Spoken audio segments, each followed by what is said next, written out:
हम लोग आज बहुत ही एक इम्पॉर्टेंट टॉपिक को डिस्कस करने जा रहे हैं, जो कि उन बच्चों के लिए है जो हाई स्कूल और इंटरमीडिएट के बोर्ड एग्जाम में अपीयर होने जा रहे हैं। तो कैसे हम अपने नोट्स को रिवीजन करें, कैसे हम पॉजिटिव माहौल में रह के अपने आप को एनर्जेटिक रखते हुए कैसे हम इस एक महीने को आराम से इजली स्मूथली इसको बिताएं और अपनी सारी चीजों को ओवरकम करें, कोई प्रेशर ना बनने पाए, ये हमारे लिए बहुत ज्यादा जरूरी है। बेटा, आप उन्हीं लोगों से बात करिए, उन्हीं लोगों को अपने आसपास रहने का मौका दीजिए जो पॉजिटिव थिंकर हों। जो भी निगेटिव लोग हों उनको अपने ग्रुप से चुपचाप बाहर कर दीजिए, क्योंकि इस समय आपको पॉजिटिविटी की सबसे ज्यादा जरूरत है। फिर दूसरे नंबर पे आता है मोटिवेशन। मोटिवेशन एक फ्यूल होता है बेटा। अगर आपकी बॉडी में मोटिवेशन है तो समझ लीजिए कि कोई एक व्यक्ति ऐसा हो जो मोटिवेटर हो, जो आपको हमेशा क्या करता है, पुश करते रहता हो कि आगे बढ़ो आगे बढ़ो। तो वो मोटिवेशन देने वाला कोई व्यक्ति आप ढूंढिए, ठीक ना। नहीं तो अपने आप सेल्फ मोटिवेटेड होइए। कौन कहता है कि आसमां में सुराख नहीं हो सकता? कौन कहता है कि आसमां में सुराख नहीं हो सकता? एक पत्थर तो तबीयत से उछालो यारो। भैया, कोशिश करने वालों की कभी हार नहीं होती। बस आप लग जाइए। जो भी आपने अभी स्टडी मटेरियल आपके पास है, आपने अंडरलाइन किया होगा, डेफिनेटली किया होगा, आप पढ़ने वाले बच्चे हैं। तो कंपटीशन का जमाना बहुत ही ज्यादा बढ़ रहा है। देख रहे हैं 98%, 99 परसेंटाइल ले आ कि लोग एकदम से आपको एकदम से सोचने पे विवश कर देंगे कि भैया पढ़िए पढ़िए पढ़िए। नहीं पढ़ेंगे तो हाउ कैन यू सरवाइव? कैसे जियोगे भैया? करना तो पड़ेगा। और उसके पीछे एक और भी कारण है बच्चा, कि आपके पेरेंट भी तो आपकी राह देख रहे हैं। क्या उनका परिश्रम आप ऐसे ही जाने देंगे, व्यर्थ जाने देंगे? नहीं नहीं। आप अपने पापा, अपने मम्मी, अपने दादी दादा जो आपसे उम्मीद लगाए बैठे हैं, उनके लिए आपको मेहनत करनी है। आपको सफल होना है, निश्चित तौर पे सफल होना है। यही एक एग्जाम नहीं, आने वाले हर एग्जाम में अपने आप को आपको प्रूव करके दिखाना होगा कि पापा मम्मी आपकी मेहनत बेकार नहीं जाएगी। मैं परिश्रम करूंगा और उस बेइंतहा तरीके से मेहनत करूंगा कि जब तक कि सारे एग्जाम मेरे अच्छे तरीके से फिनिश नहीं हो जाते, मैं सक्सेस को पाकर दिखाऊंगा, अपने आप को स्थापित करके दिखाऊंगा। आप अभी तक आपने जो भी पढ़ा, जो भी नोट्स बनाए, उन छोटे छोटे नोट्स को क्या करिए, अंडरलाइन किए होंगे, आपने नोट्स बनाया होगा। बेटा देखिए, आप अपने सिस्टमेटिकली, जैसे अगर आप रात में पढ़ाई करते हैं तो उस चीज को आप दो ग्रुप में बांटिए। दो ग्रुप का मतलब है, एक मेन सब्जेक्ट वाला ग्रुप रखिए, दूसरा जो है थोड़ा सा उसको हम लाइटली ले सकते हैं। जैसे कि कंप्यूटर और हिंदी को हम छुट्टियों में, या जैसे आप 30 मिनट का अगर इनको आप टाइम 3 में दे रहे हैं तो ठीक है, आप इजिली आप इसको हैंडल कर सकते हैं। लेकिन ये जो मेन सब्जेक्ट हैं उनको कम से कम 1 घंटे का टाइम दीजिए। देखिए, मेरा तो रूटीन ये रहा है हमेशा कि मैं एक कॉम्पिटिटिव स्टूडेंट रहा हूं। तो मैंने कंपटीशन में क्या किया कि एक रूटीन बनाया कि मैं जो है टाइमली सो जाता था और जल्दी सुबह अर्ली मॉर्निंग उठता था। तो शाम को मैंने क्या किया कि शाम को जैसे 1 घंटे आपको मैथ पढ़नी चाहिए। बेटा तो देखिए, मेन सब्जेक्ट जो है इस पे फोकस करने की जरूरत है। देखिए, आपके पास टाइम बहुत ज्यादा बचा नहीं है, कुल मिला के 1 महीना टाइम है। तो 1 महीने के टाइम में बहुत ज्यादा आपको प्रेशराइज होने की जरूरत नहीं है, प्रेशर को हैंडल करने की जरूरत है। बच्चा, आपने क्या पढ़ा क्या नहीं पढ़ा डजेंट मैटर। आपके पास नोट्स उपलब्ध हैं, आपके पास क्लास 10th के बच्चों के पास टाइम बहुत ही कम है, कुल मिला के लगभग 1 महीने का टाइम बचा हुआ है। तो उसमें करना क्या है कि आप जो है अपना नोट्स जो बनाए हैं उसको अंडरलाइन किए होंगे, उसको रिवीजन करिए, एकदम रिलैक्स होकर बैठिए और देखिए कि आपके सब्जेक्ट में कितने चैप्टर हैं। तो जो मेन चैप्टर हैं उनको अंडरलाइन किए होंगे, उनको आप रिवीजन करिए। नहीं तो आप अपना वीडियो भी, मोबाइल से अगर आप पढ़ाई करते हैं तो तमाम सारे वीडियो पढ़े हैं, मैंने भी तमाम सारे वीडियो डाले हैं जो बहुत ज्यादा बड़े नहीं है, लेंदी नहीं है, इजी हैं। उनको आसानी से आप बैठ के एक एक चैप्टर को आप आराम से रिवीजन कर सकते हैं। तो इस तरह रिवीजन वाली थियरी अपनाइए, अपने आप को नॉर्मल रखिए। बेटा 30 डेज का टाइम बहुत ही बड़ा होता है, अभी भी कुछ नहीं बिगड़ा है। अगर आप प्रॉब्लम देख रहे हैं तो आप प्रेशराइज होंगे, आप अगर इसका सॉल्यूशन देख रहे हैं तो आराम से बैठिए, इत्मीनान से टाइमली उठ जाइए और बारी बारी से पहले नोट्स को रिवीजन करिए। फिर शाम के टाइम में आराम से किसी वीडियो को देख के आप उसको कॉन्सेप्ट को और ज्यादा बेहतर कर सकते हैं। ठीक है, तो टाइम को अपने बांटिए। जैसे मैथ के टाइम को 1 घंटा दीजिए, बैठ के सॉल्व करिए क्वेश्चन, चैप्टर को सॉल्व करिए, कोई वीडियो लगा के देख सकते हैं, ठीक है। फिर आप साइंस को जो है फिजिक्स, केमिस्ट्री, बायोलॉजी, इसको बारी बारी से टाइम दीजिए कि चलिए आज मैंने 1 घंटे फिजिक्स पढ़ा तो अगले दिन आप केमिस्ट्री को दीजिए, फिर उसके अगले दिन आप बायोलॉजी को दीजिए। तो हफ्ते में कम से कम 2-2 दिन तीनों सब्जेक्ट को मिल जाएंगे। इस तरह से आप इसको भी कर सकते हैं। अब सोशल स्टडीज की बात करें तो इसमें हिस्ट्री, ज्योग्राफी, सिविक्स और इकोनॉमिक्स। हिस्ट्री, ज्योग्राफी का सिलेबस थोड़ा सा लेंदी है, लेकिन सिविक्स और इकोनॉमिक्स उसके कंपैरेटिवली थोड़ा सा कम है। तो आप इन सब्जेक्ट को भी इजिली एक एक दिन या 2 दिन करके आराम से इसको भी हैंडल कर सकते हैं। फिर इंग्लिश आता है, इसमें ग्रामर वाले पोर्शन पे आपको फोकस करने की जरूरत है। क्वेश्चन को पढ़िए, मेन पॉइंट को माइंड में रखिए, फिर उसको राइट करने की प्रैक्टिस करिए। फिर आप ये सोचिए कि हाँ सर ने क्या बताया था, उन पॉइंट को उस आंसर में आप मेंशन करिए। तो इस तरह से आप धीरे धीरे अपने आप प्रेशर को कम कर लेंगे और अपने सिलेबस को भी इजिली कवर कर लेंगे। बेटा घबराने की बिल्कुल जरूरत नहीं है। देखिए बेटा, पढ़ने की एक प्रॉपर स्ट्रेटजी होती है कि जैसे मैं खुद एक टीचर हूं, तो मैंने आज लगभग अगर 15-17 ईयर्स की बात करूं तो मैंने इस चीज को ऑब्जर्व किया, मैंने खुद के ऊपर भी स्टडी किया है कि देखिए लगातार पढ़ाई नहीं हो सकती है।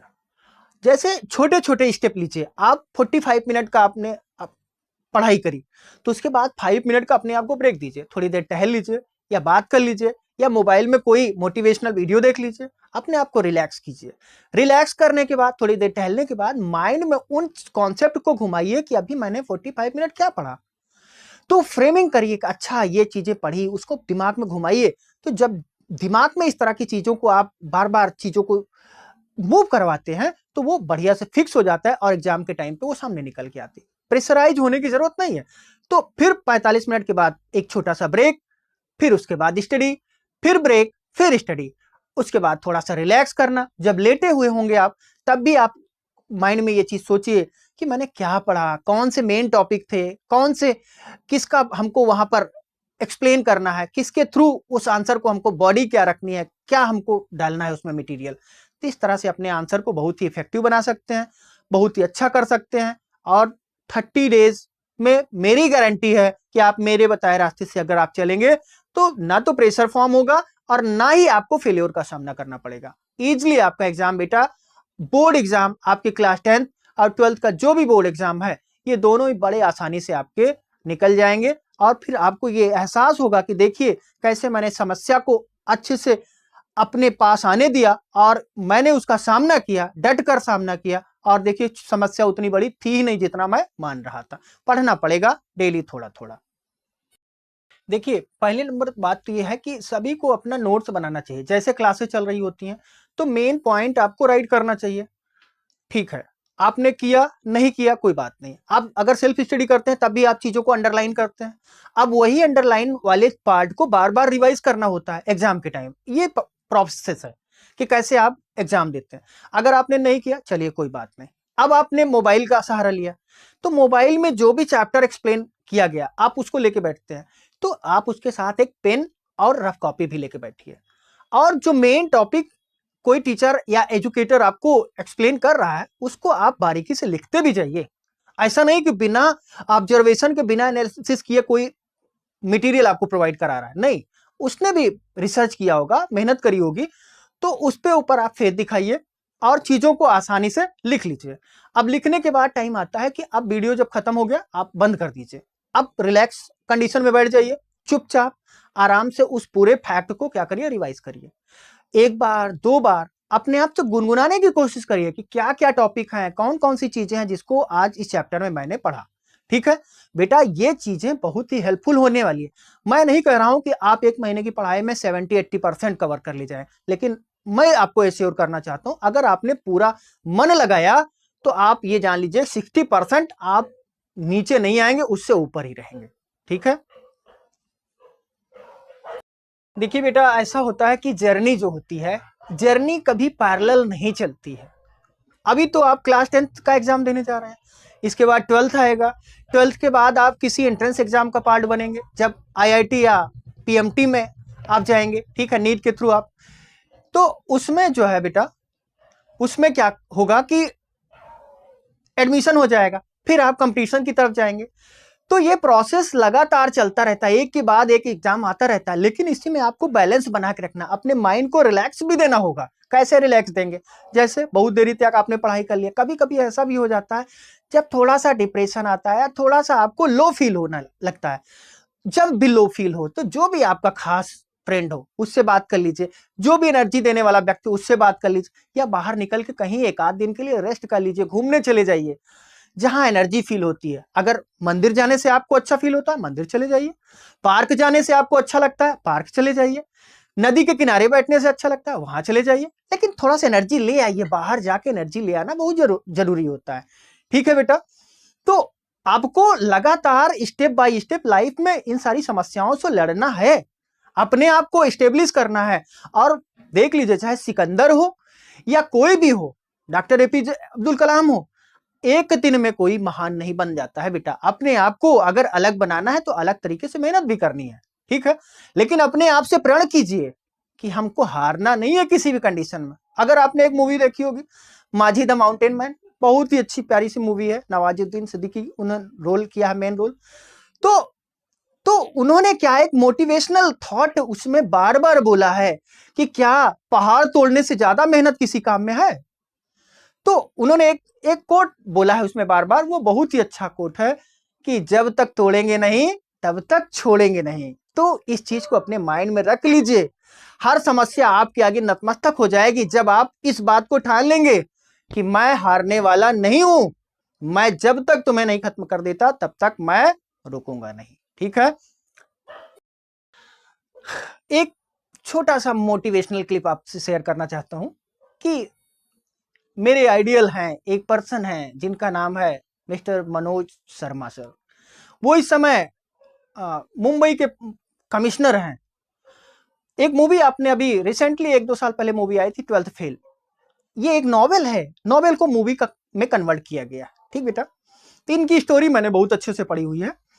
तो कहानी होती है मनोज शर्मा सर की, जो एक ऐसे गांव के रहने वाले थे जो कि बुंदेलखंड एरिया में, चंबल वाले एरिया से बिलोंग करता था, जहां पर बस खटारा बस चलती थी, पढ़ने लिखने जैसी कोई बात ही नहीं थी। लेकिन फेल होते हैं, फेल होने के पीछे क्या रीजन रहता है कि डीएसपी साहब आके बैठ जाते हैं और उनकी वजह से नकल नहीं हो पाती। डीएसपी साहब को देखकर मनोज सर को बड़ा एनर्जी फील होता है और उनको मोटिवेशन मिलता है कि मुझे भी ऐसा बनना है। पहुंच जाते हैं झांसी तैयारी करने के लिए। फिर उसी क्रम में तो दिल्ली की तरफ मूव किया उन्होंने। तो उनको डीएसपी सर की बात हमेशा याद रही। डीएसपी सर ने कहा था उनको कि बेटा आपको नकल छोड़ के अपनी सेल्फ स्टडी में, हार्ड वर्क में बिलीव करना होगा, तब जाके आपको वो टारगेट मिलेगा, तब मेरे जैसा आप बन पाओगे। तो वो चीजें उनके माइंड में रहती हैं। आटा चक्की में काम किया उन्होंने, लंबा स्ट्रगल किया। उनकी लाइफ में श्रद्धा जोशी जैसी लड़की का आना होता है, जिन्होंने बहुत हिम्मत बंधाई, उनको संबल दिया। ऐसे लोग मिलते कम है बेटा, लेकिन उनकी लाइफ में आई और वो खुद सेलेक्ट हुई। उसके बाद लास्ट अटेम्प्ट में मनोज सर भी सिलेक्ट होते हैं और ऐसा हुआ कि जो नामुमकिन जैसे दिखने वाला चीज मुमकिन होता है। तो चीजें पॉसिबल हैं, अगर आप भी कोशिश करेंगे तो डेफिनेटली ये चीजें पॉसिबल हो जाएंगी। आपकी लाइफ से समस्याएं खत्म होती रहेंगी और आप इसके लिए हैबिचुअल हो जाएंगे।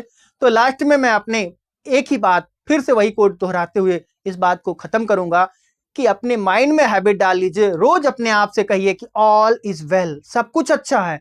और कहिए कि जब तक तोड़ेंगे नहीं तब तक छोड़ेंगे नहीं।